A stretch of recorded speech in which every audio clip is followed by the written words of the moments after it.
आजकल जहां जाओ हर ओर लटके हुए चेहरे और मायूस लोग ही मिल रहे हैं। सब के सब परेशान हैं। मार्केट में लगातार घाटा जो हो रहा है, सेविंग्स डूब रही हैं, महीने दर महीने लगाए हुए पैसे मुनाफा तो भूल जाइए, बड़ा नुकसान झेल रहे हैं लोग। सच भी है, भारत का शेयर मार्केट लगातार 5 से 6 महीने से गिर रहा है और 1996 के बाद इतना लंबा गिरने का क्रम पहली बार हुआ है। पिछले 30 साल की इस रिकॉर्ड तोड़ गिरावट में यह भी सच है कि सबसे ज्यादा नुकसान आम आदमी का और खासतौर से मध्यम वर्ग का हुआ है। वैसे तो मोदी सरकार खूब मार्केट खेलती थी। बेरोजगारी, महंगाई, आर्थिक असमानता, ऐसे कोई भी मुद्दे उठाओ मार्केट का नाम लेने लगते थे। प्रधानमंत्री और गृह मंत्री तो शेयर मार्केट में इन्वेस्ट करने की ऐसे टिप्स और राय देते थे जैसे कोई ब्रोकरेज हाउस चला रहे हो। लेकिन अब जब शेयर मार्केट धड़ाधड़ गिरे जा रहा है और थमने का नाम नहीं ले रहा है, तो विशुद्ध सुई टपक सन्नाटा है।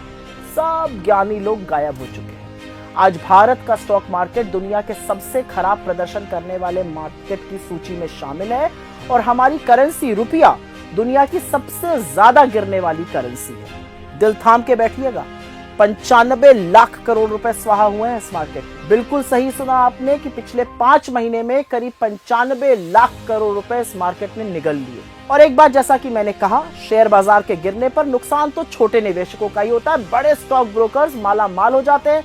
चाहे मार्केट चढ़े चाहे मार्केट गिरे, वो मोटी रकम पीटते हैं। अब सवाल यह है कि विदेशी निवेशकों का मुंह क्यों भंग हो रहा है। फॉरेन इंस्टीट्यूशनल इन्वेस्टर्स, खूब झुंझुना बजाया जाता था इनका। ये विदेशी निवेशक सितंबर से लेकर अब तक करीब 1,67,000 करोड़ रुपए मार्केट से निकाल चुके हैं, भारत के मार्केट से। फरवरी में इन्हीं विदेशी निवेशकों ने 47,000 करोड़ रुपए से ज्यादा निकाले। ज्यादातर निवेशकों को अमेरिका ज्यादा आकर्षक लग रहा है और चिंता की बात यह है कि इन निवेशकों को अमेरिका के बाद चीन का रुख करना पड़ रहा है और ये वहां जा रहे हैं, धड़ल्ले से जा रहे हैं। चीन का स्टॉक मार्केट पिछले 6 महीनों में 17% बढ़ा है, वहीं भारत का मार्केट 12% धराशायी हुआ है। लेकिन धराशायी हो क्या रहा है? क्योंकि इस बार इस गिरावट में स्मॉल कैप या मिड कैप में तबाही नहीं मची है, बड़े बड़े शेयर गिर रहे हैं।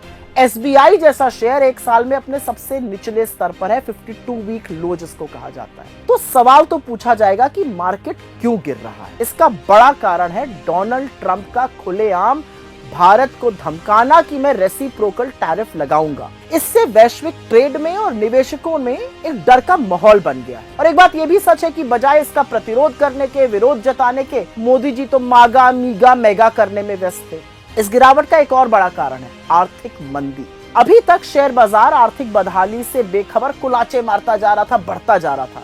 लेकिन अब आर्थिक तंगी का इतना बुरा हाल है कि मार्केट में भी डर है।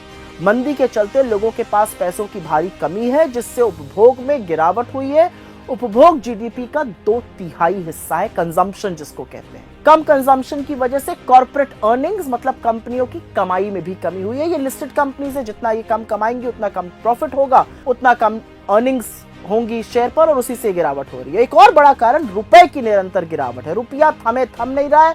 डॉलर के मुकाबले रुपया दुनिया में सबसे ज्यादा गिरने वाली करेंसी है, एटलीस्ट एशिया में। अडानी जी का भी हाथ है शेयर बाजार की इस दहशत में, क्योंकि निवेशकों को यह संशय है कि जब अडानी का महाघोटाला सामने आया तो मोदी सरकार ने आंखें मूंद ली।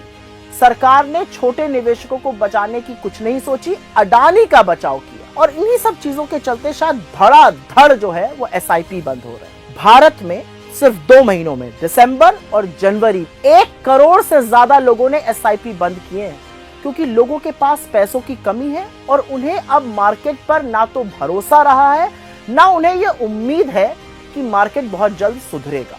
पर क्या सरकार परेशान है? बिल्कुल नहीं। उनके कान पे जू नहीं रेंग रही है, उनको फर्क ही नहीं पड़ता है। बस बतकही छटवा लो इन लोगों से। विकसित भारत का झुंझुना बजाएंगे, लेकिन 22 सालों में हर साल 8% ग्रोथ कैसे आएगी, इस पर कोई चर्चा नहीं, कोई बहस नहीं होगी। बड़ी बड़ी बातें करना, खोखले वादे, खोखले दावे भरना, जुमले बोलने की बुरी आदत है मोदी जी को। स्टॉक खरीदने की तो खूब बात करते थे, आज मौन क्यों साध लिया है?